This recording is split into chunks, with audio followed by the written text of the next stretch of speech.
auspicious day for each and every one of us. And it is very, very happy day for me. You know why? Because this is the first Asia's leadership convention happening in Philippines. Yes!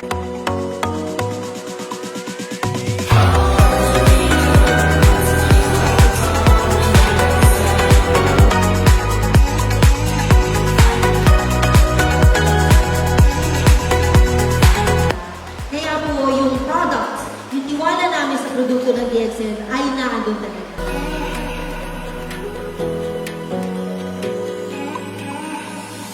Maniwala kayo sa product. Alam ko naniniwala tayo lang sa product. Tama?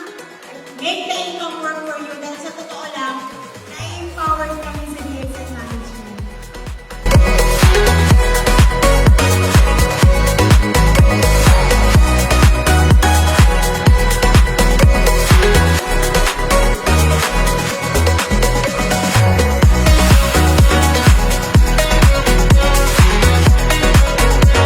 Our goal is to protect your business.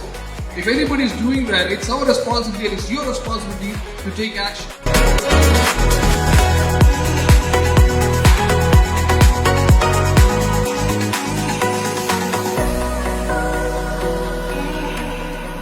We Kalero Energy, please stand up. I was inspired by these top leaders, especially Mr. Peter, the first cloud ambassador in Latin America. And actually, nakita ko yung event nila. And the one thing that I na-motivate